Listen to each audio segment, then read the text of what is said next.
Hi எல்லாருக்கும் வணக்கம்.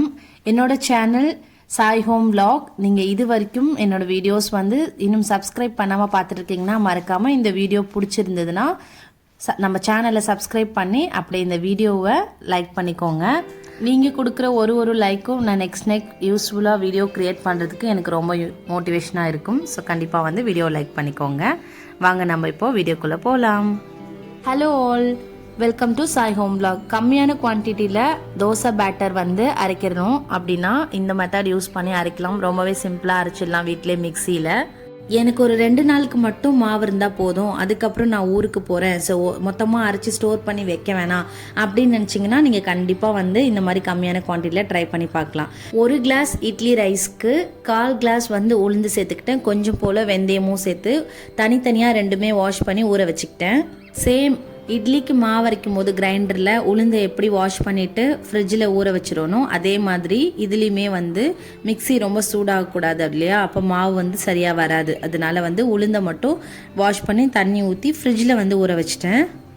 இந்த மாதிரி உளுந்தை ஊற வச்சு அரைக்கும் போது இட்லியோ தோசையோ சூப்பராக வரும். மாவும் வந்து நல்லா உபரி ஆகி கிடைக்கும் நமக்கு. நம்ம ஊற வச்சுருக்கிறது ரொம்ப கம்மியான குவான்டிட்டி, 1 கிளாஸ் ரைஸ் தான் அப்படின்றதால நான் ரொம்ப நேரம் வெயிட் பண்ணலை. ஒரு 2-2.5 ஹவர்ஸ்க்குள்ளேயே வந்து எடுத்து வந்து அரைக்க ஆரம்பிச்சிட்டேன்.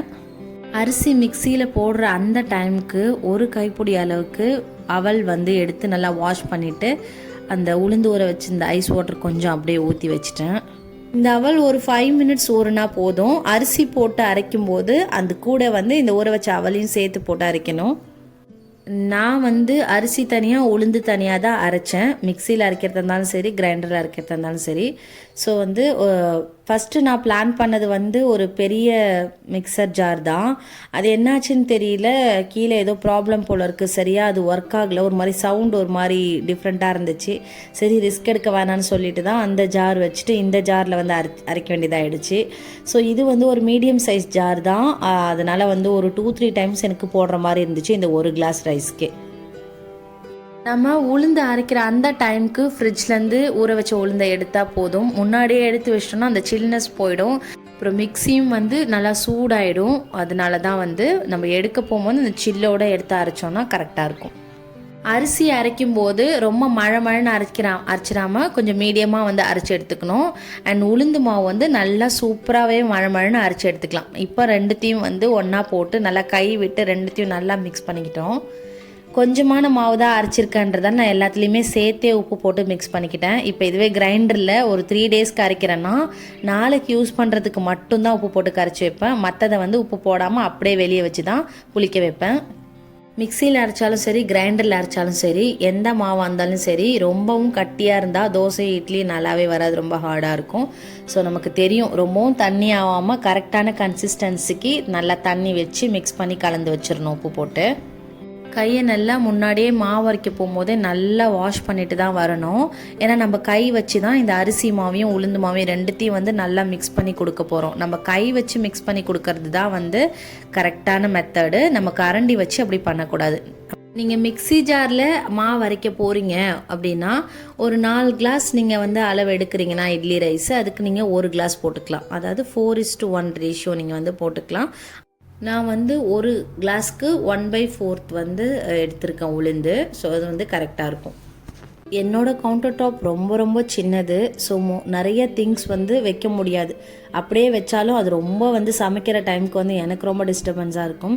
அண்ட் அஃப்கோர்ஸ் சமைக்கும் போது கண்டிப்பாக வந்து எல்லாத்தையும் கவுண்டர் டாப்பில் வச்சு தான் பண்ணுற மாதிரி இருக்குன்றதால சமைக்கிற டைம் வந்து எவ்வளோ கண்ட்ரோல் பண்ணாலும் கொஞ்சம் மெஸ்ஸியாக தான் கிச்சன் இருக்கும்.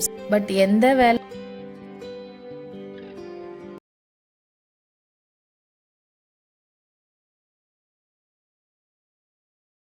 அண்ட் ஒரு 7-8 மணி நேரம் நல்லா இந்த மாவை வந்து புளிக்க வச்சு எடுத்ததுக்கப்புறமா தோசை வந்து எப்படி வருதுன்னு சொல்லி உங்களுக்கு காமிக்கிறேன்.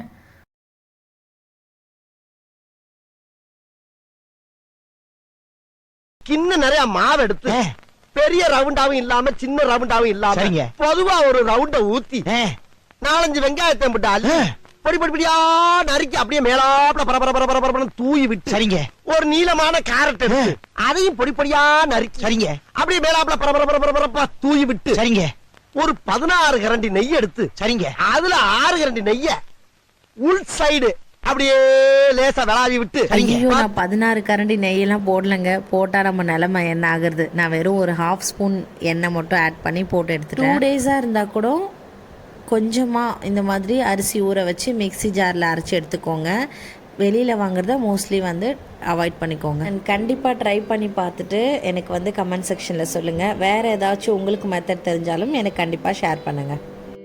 வீட்டில் பையனுக்கு செம்மையான கோல்டு, அதனால் வந்து கொள்ளு துவையல் ரெடி பண்ணலான்னு சொல்லிட்டு ஒரு மண் பாத்திரத்தில் தான் ரெடி பண்ணிட்டு இருந்தேன். டேஸ்ட் கொஞ்சம் இன்னும் சூப்பராக இருக்கும் அப்படின்ட்டு. என்னோட கையில் ஒரு கைப்பிடி அளவுக்கு கொள்ளு எடுத்து மிதமான சூடில் வந்து நல்லா ட்ரை ரோஸ்ட் பண்ணி எடுத்துக்கிட்டேன். இந்த மாதிரி துவையெல்லாம் பண்ணும்போது காரம் நல்லா சுல்லுன்னு இருந்தால் தான் சூப்பராக இருக்கும். அதனால கொஞ்சம் ஒரு 10லேருந்து 12 காஞ்ச மிளகா கிட்ட போட்டுக்கிட்டேன். அதையுமே கொஞ்சம் லைட்டாக வந்து ட்ரை ரோஸ்ட் பண்ணி எடுத்து வச்சுக்கிட்டேன். அண்ட் வந்து ஒரு கைப்பிடி அளவுக்கு துருவின தேங்காய் இருந்தால் அதுவும் சேர்த்துக்கங்க. என்கிட்ட துருவின தேங்காயில் பீசஸ் தான் இருந்தது, அதனால் வந்து நான் அதை வந்து ஆட் பண்ணிக்கிட்டேன். அண்ட் வந்து ஒரு 5-6 பல்லு பூண்டு வந்து சேர்த்துக்கோங்க. அதையும் வந்து லைட்டாக வந்து ரோஸ்ட் பண்ணிக்கோங்க. அண்ட் இது கூடவே கொஞ்சமாக புளி ஒரு சொட்டு எண்ணெயில் லைட்டாக போட்டு எடுத்துக்கிட்டேன். இந்த மாதிரி எது அரைச்சாலும் நல்லா சூடெல்லாம் ஆறுனதுக்கப்புறம் அரைக்கணும். அதே மாதிரி நம்ம வறுக்கும் போதும் ஓவராக வந்து ரோஸ்ட் பண்ணோம்னா எண்ணெய் அதுலேருந்து வர ஆரம்பிச்சிடும். அதனால வந்து அந்த ஸ்மெல்லும் வந்து ஒரு மாதிரி இருக்கும் துவையலுக்கு. இந்த மாதிரி பருப்பு எது வந்து ரோஸ்ட் பண்ணாலும் கரெக்டாக வந்து மிதமான சூடில் வச்சு நம்ம வறுத்து எடுத்தால் தான் டேஸ்ட்டு சூப்பராக இருக்கும். அதுக்கப்புறம் அரைக்கும் போதும் வந்து ஆயில் வந்து ரிலீஸ் ஆகாது. நிறைய பேர் வீட்டில் நான் காமனாக பார்த்த விஷயம் என்னென்னா, கேர்ள் பேபி இருக்கும், பாய் பேபி இருப்பாங்க. அதில் வந்து பாய் வந்து குழந்தையா இருக்கும்போது தான் அதிகமாக இந்த சளி பிரச்சனை, வீசிங் ப்ராப்ளம், மெயினாக வீசிங்கு அந்த மாதிரி அவங்களுக்கு அந்த மாதிரி ப்ராப்ளம்லாம் வந்து கோல்டு பிரச்சனைலாம் வந்து பாய் பேபிக்கு தான் அதிகமாக வருது. அது என்னன்னு தெரியல. கம்பேர்ட் டு கேர்ள் பேபியோட பாய் பேபிக்கு தான் நான் அதிகமாக ஃபேஸ் பண்ணியிருக்கேன். அண்ட் நான் மட்டும் இல்லை, ஃபேமிலி சைட்லேயும் சரி ஃப்ரெண்ட்ஸ் சர்க்கிள்லேயும் சரி நிறைய வந்து பையனுக்கு தான் இந்த மாதிரி நான் வந்து பார்த்துருக்கேன். ஐ மீன் குழந்தை ஸ்டேஜில் நான் சொல்கிறேன், அது ஏன்னு எனக்கு தெரியல. அதனால் அந்த 1 வீக் போகிற வரைக்கும் வந்து இந்த மாதிரி துவையல் அரைச்சி கொடுக்கறது, அண்ட் ஆம்லேட்டில் நிறைய பெப்பர் போட்டு கொடுக்கறது, இதெல்லாம் 1 வீக் ரெகுலராக சூப் வந்து வச்சு கொடுக்கறது. இந்த கோல்டை துரத்தி வர்றதுக்காக 1 வீக் நம்ம இதெல்லாம் பண்ணாதான் ஓரளவுக்கு வந்து மேனேஜ் பண்ண முடியும். அண்ட் துவையலை பொறுத்த வரைக்கும் நீங்கள் எந்த துவையல் அரைச்சாலும் சரி, எண்ணெய் வந்து கொஞ்சம் கணக்கு பார்க்காம நிறையாவே விட்டால் தான் அந்த துவையலோட டேஸ்ட்டே வந்து நல்லாயிருக்கும். அண்ட் துவையல் வந்து ஒரு 2 டேஸ் கூட நம்ம அழகாக வந்து வச்சுக்கலாம். ஸோ அந்த அளவுக்கு வந்து எண்ணெய் கொஞ்சம் நிறையாவே விட்டுக்கணும். நான் வந்து செக்கில் ஆட்டின எண்ணெய் தான் யூஸ் பண்ணுறேன். அதனால் கொஞ்சம் தாராளமாகவே துவையலுக்கெலாம் யூஸ் பண்ணிவிடுவேன். எந்த ஒரு டிஷ்ஷாக இருந்தாலும் மண் சட்டியில் செய்யும்போது அதோட டேஸ்ட்டு தனி டேஸ்ட்டு தான்.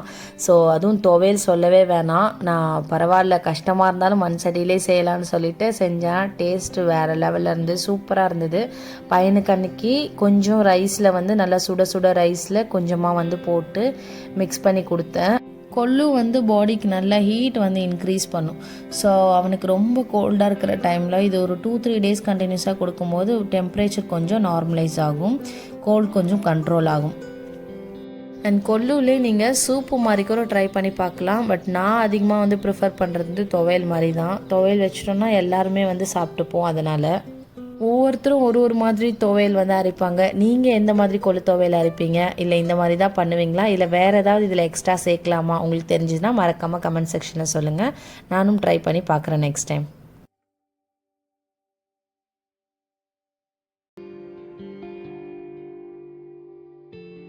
ஒரு நியூ யூடியூபராக எனக்கு தெரிஞ்ச விஷயத்த கொஞ்சம் கொஞ்சம் இப்போ தான் ஷேர் பண்ணிட்டு வரேன். உங்களுடைய லைக்ஸ் அண்ட் சப்ஸ்கிரிப்ஷன் எனக்கு கண்டிப்பாக ரொம்ப மோட்டிவேஷனாக இருக்கும். ஸோ மறக்காமல் நம்ம சேனலை சப்ஸ்கிரைப் பண்ணி வீடியோ லைக் பண்ணிக்கோங்க.